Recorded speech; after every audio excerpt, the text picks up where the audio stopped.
सकाळी मी उठले आणि आधी सुद्धा मग माझ्यासोबतच उठला. मग काय आंघोळ करून घेतली आणि मग चहा वगैरे पिला.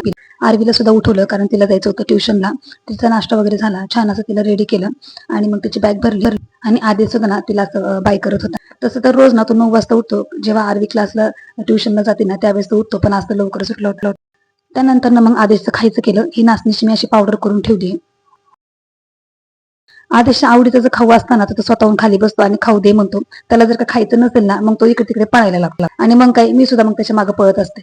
त्यानंतर ना चपात्या सुद्धा करायच्या बाकी होत्या कारण की माझा सुद्धा नाश्ता व्हायचा होता. मिस्टर तर काही नाश्ता करत नाहीत, चहा पिऊनच ते दुकानात जातात. मग गरम गरम नाश्ता करायला घेतात. चपातीला चांगलं तूप लावून घेतलं आणि चहा चपातीचा नाश्ता केला. तोपर्यंत आरवी ट्युशन वरून आलीच होती आणि तिथं सुद्धा नाश्ता झाला आणि मग तिथं जो काही स्कूलचा स्टडी राहिला होता तो तिने कम्प्लीट केला. दुसरीकडे मी आदेशला झोपवायला घेतलं. आदेशला झोपवलं त्यानंतर मग आरवीच्या स्कूलला जायची तयारी चालू झाली. तिचा डबा पॅक केला आणि स्कूलची बॅग सुद्धा भरण्यासाठी तिला मदत केली.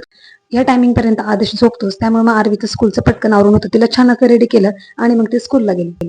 आरवी स्कूलला गेली नंतर मग बाकीची घरातली कामं. कधी कधी ना पळापळ करून खूप दमायला होतं, पण काय करणार, मुलांसाठी पुन्हा उभं राहावं लागतं. व्हिडिओ आवडत असेल तर लाईक सबस्क्राईब नक्की करा. भेटू नेक्स्ट ब्लॉग मध्ये. बाय.